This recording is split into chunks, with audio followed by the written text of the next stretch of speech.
मी विद्या विकास मंदिर या शाळेमध्ये शिकत आहे। सर आणि एक मॅडम आले होते, त्यांनी सर्वात अगोदर आम्हाला एक मॅग्नेटचे जे काही असेल ते सगळं म्हणजे टेक्निकल आजच्या काळामध्ये जे आम्हा मुलांना माहीत नाही ते सगळं प्रोजेक्ट करून सांगितलं एकदम। आणि स्ट्रॉसोबत काय सांगितलं, मॅग्नेटसोबत काय सांगितलं, पेपर वगैरे खूप छान म्हणजे शिकवलं। माझं नाव आहे दत्तात्रय विष्णू बनसोडे।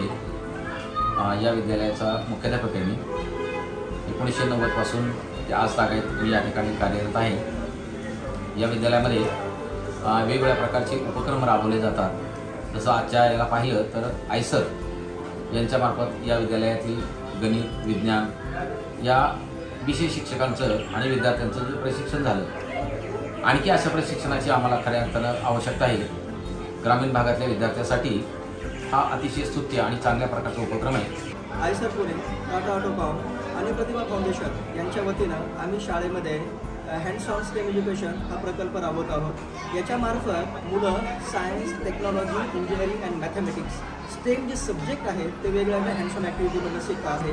आणि प्रतिभा फाउंडेशन जे आहे ते इथे इम्प्लिमेंटेशन जे काम करत आहे, ग्राउंड लेवलला जे काम करत आहे ते फाउंडेशन हे काम करत आहे, त्यांच्यामार्फत आम्ही इथे पोहोचलो।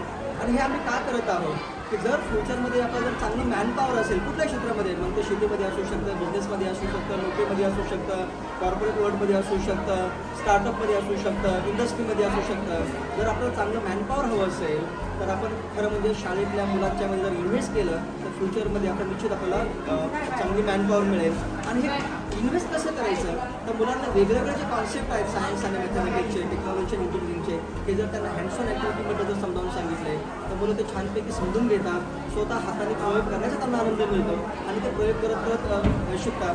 आणि याच्यावरच आपल्याला फ्युचर जे सायंटिस्ट आहेत, जे नागरिक आहेत ते आपल्याला मिळतील आणि आपल्या देशासाठी निश्चित टेक्नॉलॉजी जाणणारे, इंजिनिअरिंग जाणणारे, सायन्स जाणणारे, मॅथमॅटिक्स जाणणारे असे सुजाण नागरिक तयार होतील याची आम्हाला खात्री आहे। थँक्यू।